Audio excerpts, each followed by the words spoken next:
Hi everybody, this is Mike with another video about Call of Cthulhu. Call of Cthulhu core rule book is needed to play any version of Call of Cthulhu. And in this case, we're talking about a variant of Call of Cthulhu called Pulp Cthulhu. I'm currently playing this version of Cthulhu with the guys from Misty Mountain Gaming. So as I often do, especially since these variant rules require you to pull rules out of the core rule book and out of the supplement, sometimes it's nice to kind of merge it all into a single sheet so you're not flipping through two books trying to find the rules. I'm also just a big fan of these kind of handouts for the players and for the keeper, so that you can expedite some of the systems within the game and keep the story going. So this particular one is a health management sheet for Pulp Cthulhu. It's got a few different systems here that I'll kind of describe to you. I'm not going to read this whole thing to you, but let me just give you an idea of what the sheet is for. The main reason I made this is this area here. Anytime you take damage, you just start up here, run through this flow chart, and you'll figure out what to do without having to go back to the books.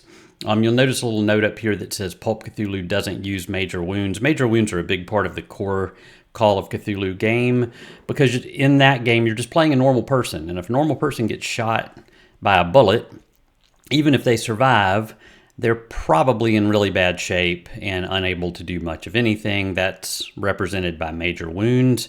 But in Pulp Cthulhu, you're more of an Indiana Jones, John McClane kind of hero, and a Hollywood movie action star type who can take a beating until he's dead. So you just completely ignore major wounds in this system.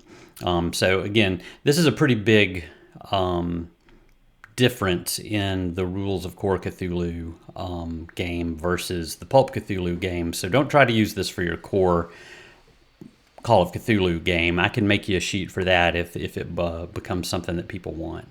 Anyway, let's run through this. So anytime you take damage, the main thing you have to figure out is how much damage is that in relation to my maximum hit points. Not my current hit points, but my maximum hit points. So if you take enough that's equal to your max hits, you're going to die unless you've got enough luck to avoid certain death. That's described down here in lucky ways to stay healthy, but Pulp Cthulhu makes use of a pool of points called luck in a whole lot of ways that the core Call of Cthulhu game doesn't. And one of those things you can do is spend 30, if you have 30 luck, you can spend all of your luck. So if you have 90, it still goes to 0, to immediately gain a few hit points and somehow miraculously survive. This is an opportunity to tell some sort of comical or adventure promoting story about how you somehow weren't swallowed by the giant monster, but instead were dropped nearby or whatever.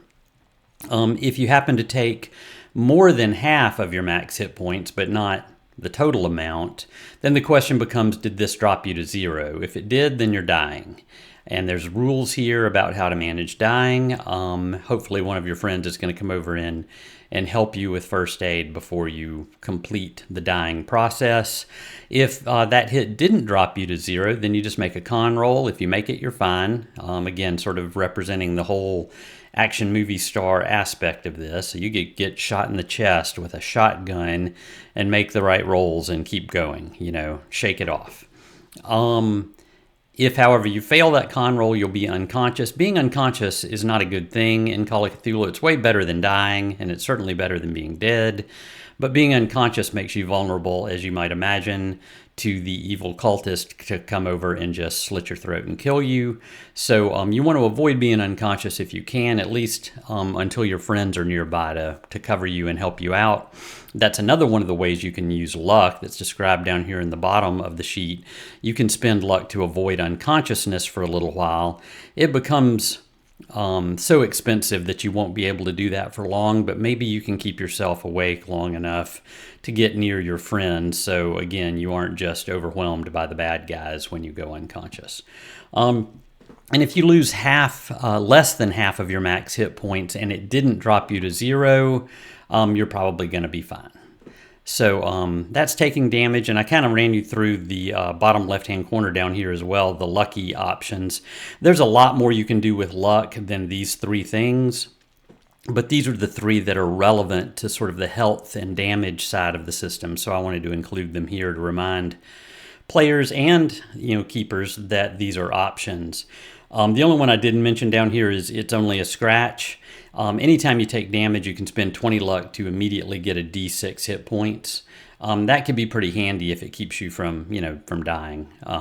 So that may be a good choice to keep yourself in the positive while you're trying to get somewhere safe or get some help from your friends.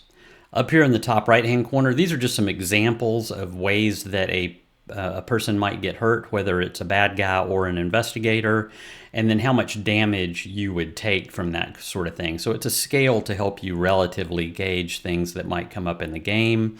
If you push an evil cultist out a third-story window, this will help you figure out how much damage he should take. Or if you if you get run over by a car or a plane taxiing down a runway or something like that, then you can find something comparable on this chart and have some idea of how much damage should be delivered from that. There's also notes on asphyxiation and drowning and poisons down here.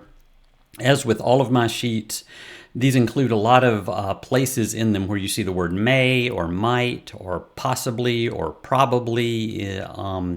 That's to indicate that the keeper has an option of whether or not to enforce this portion of the rule.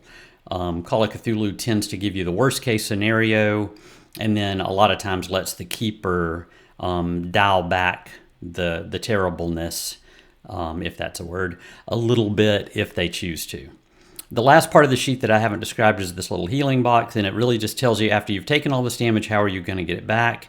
There's a lot of ways to get hit points back in Pulp Cthulhu. In the regular Call of Cthulhu game, it is excruciatingly slow, just like real life, which is what it's supposed to represent, to heal up from terrible injuries. It's a lot easier to heal up in Pulp Cthulhu, though I still wouldn't exactly call it fast.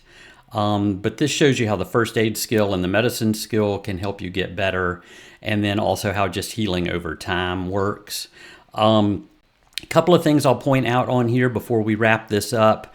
One rule that I think gets overlooked is if you're using first aid to stop something like a burn or bleeding or to wake somebody from unconsciousness and you succeed, you also get the opportunity then to restore 1d4 hit points to them. So it's not like you have to roll one roll to make them conscious and then another roll to heal them. It's all done with one roll. So if you're using first aid for anything and you're successful, you can also heal them.